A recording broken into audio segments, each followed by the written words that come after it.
Muy buenas a todos, soy el profesor Diego Núñez y esto es Historia Americana, en donde estamos revisando las civilizaciones emblemáticas del periodo prehispánico en América Latina, culturas que tuvieron su auge antes de la llegada española y que aún están presentes en la actualidad. Hoy entramos con una civilización insignia de Mesoamérica, el Imperio Azteca.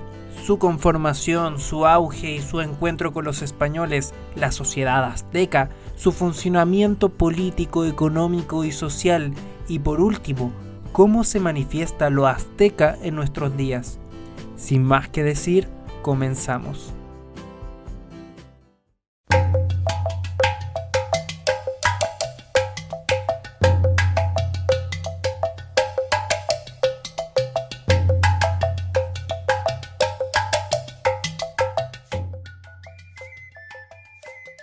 Los aztecas recibieron un mensaje divino del dios del sol y de la guerra, Huitzilopochtli, para que abandonaran Aztlán, el lugar donde hasta entonces residían, porque era necesario buscar una tierra nueva. La divinidad les prometía una tierra de grandezas y de lujo. En este lugar encontrarían riquezas y obtendrían poder sobre los demás pueblos que la habitasen. Huitzilopochtli sentenció que aquella tierra prometida sería en donde se encontrará un águila encima de un nopal, devorando a una serpiente. De ahí que los aztecas se dieron la tarea de buscar esas nuevas tierras de las que hablaba la leyenda. Tardaron alrededor de 300 años para encontrar la señal que les había dicho su dios. Fue así como fundaron la famosa ciudad de Tenochtitlán, ahora conocida como la Ciudad de México. Este mismo lugar, a orillas en el mismísimo lago Texcoco, los aztecas empezarán a escribir su ascenso como imperio.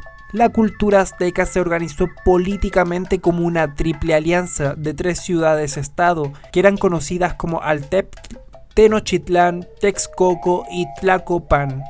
Estas ciudades aztecas gobernaron en el área geográfica alrededor del Valle de México. A pesar del diseño inicial del imperio como una alianza de 3 ciudades, Tenochtitlán se estableció rápidamente como la capital y la ciudad dominante del valle. La organización del imperio de manera interna era jerarquizada, lo cual podía definir incluso un nivel social. Su primer escalón estaría con el Tlatoani. Era la cúspide de la pirámide sociopolítica azteca, en el cual se concentraban todas las facultades políticas, religiosas, militares, comerciales y sociales del imperio azteca. Su poder radicaba en el mandato divino. Era el encargado de decidir la guerra o la paz. El Tlatoani dirigía las reuniones del Consejo Supremo del Tlatocan, que era una junta donde acudían los jefes de las ciudades aztecas, eminencias generales, altos rangos generales, alto cargo militar y representantes de los calpullis, conocidos también como los calpuyek. El Tlatocan era el Consejo Supremo que auxiliaba al Tlatoani en temas de gobierno, además de designación de altos funcionarios. Lo conformaban los nobles pipiltín, que pertenecían a la élite azteca. El Tlatoani escogía solo un cargo, el Cihuacóatl, quien era un ayudante de confianza en las labores de gobierno y el encargado de administrar el imperio azteca cuando el Tlatoani marchaba a las guerras, cuando estaba ausente y por motivos de muerte. Una de sus funciones más relevantes era la de ser la cabeza del Consejo Supremo del Tlatocan, además de las otras obligaciones religiosas, políticas y militares en ausencia del Tlatoani. El Tlatocan podía definir a los Tlacochcalcatl y el Tlacatecatl. Estos eran los generales aztecas encargados de guiar la guerra cuando el Tlatoani lo dispusiera. Organizaban el ejército y las tácticas de guerra y eran los responsables de las victorias y de las derrotas.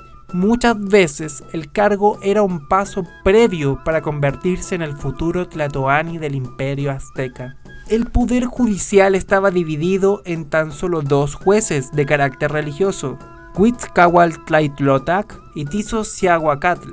De allí desprendían los Tehuantli, que eran los jueces y fiscalizadores del correcto pago de los tributos de las regiones conquistadas y de la llegada de este a la ciudad capital azteca. Trabajaban directamente con el Tlatoque, que eran los gobernadores de las ciudades y provincias aztecas que estaban subyugadas a los aztecas.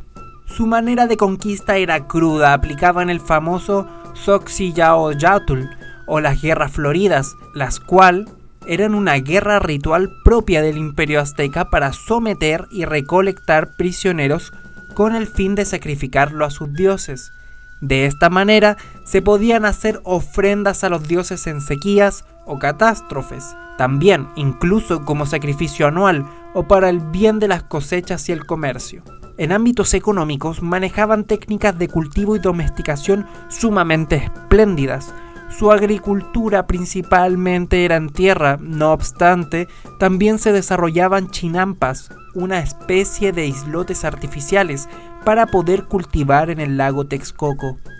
Lo increíble no solo de los aztecas, sino de gran parte de los pueblos mesoamericanos es el cultivo y mantenimiento de una especie como lo es el maíz y el aguacate, los cuales sin la ayuda humana hubiesen perecido hace mucho tiempo e incluso en el caso del maíz nunca haber existido. Este imperio manejó una de las más impresionantes redes comerciales del mundo antiguo americano e incluso a nivel de las civilizaciones antiguas del mundo. Redes de comercio, mercados con funcionamiento de trueque y ferias comerciales que los mismos españoles las compararon con las mismísimas de Génova, hasta ese entonces una de las ciudades comerciales más importantes del mundo moderno europeo. De lo que es sumamente importante destacar es el valor comercial del cacao, fruto que tenía un alto valor comercial y a la vez espiritual. En lo que es un aspecto religioso, es una civilización sumamente devota a sus dioses y realizan sacrificios constantes para mantener una buena relación con sus dioses. La relación de sus dioses con la naturaleza y su interrelación con los seres humanos los hace ser personificados por la cultura azteca, el cual explica por qué muchos de sus dioses tienen ciertas personalidades y se relacionan entre ellos, teniendo dramas, romance, amistades entre ellos de manera muy humana. Estos son los principales dioses. Huitzilopochtli, el gran dios de Tenochtitlán, dios de la guerra, el fuego y el sol, guía, protector y patrono de los aztecas desde su salida de Aztlán. Quetzalcóatl, serpiente de plumas preciosas, dios creador y patrono del gobierno, los sacerdotes y los mercaderes.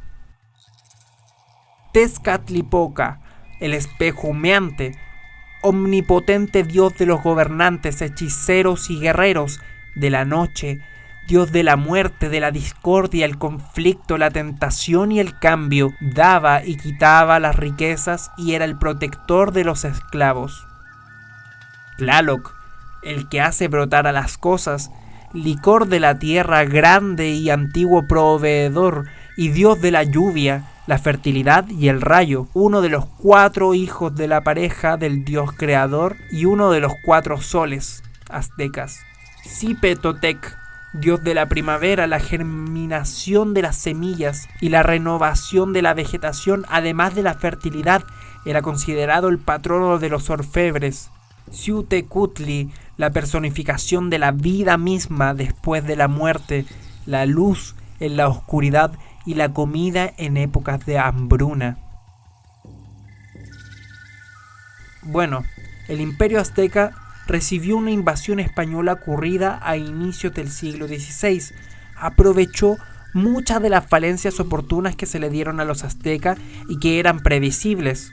Primero, tenía demasiados enemigos internos, entre ellos los pueblos que habían sido sometidos a los mexicas o aztecas a la fuerza y estaban siendo sometidos y asesinados por los sacrificios. Segundo, un tlatoani mucho más diplomático que guerrero, Moctezuma.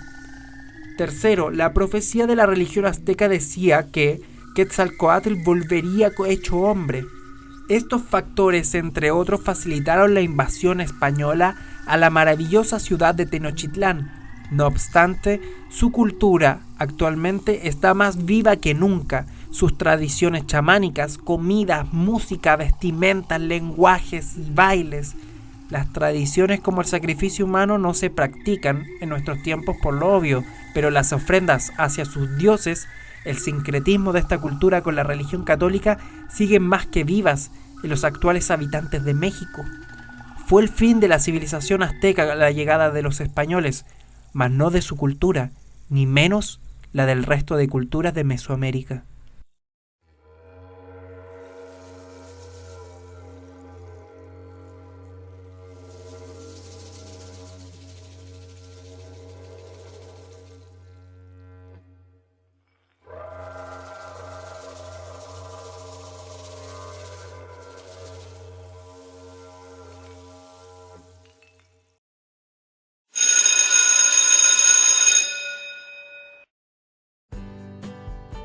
Bien, eso ha sido todo por hoy. Espero que esta clase resumida sobre el Imperio Azteca les sea de suma utilidad, y sobre cualquier duda que tengan con respecto al tema pueden preguntar en nuestras redes sociales.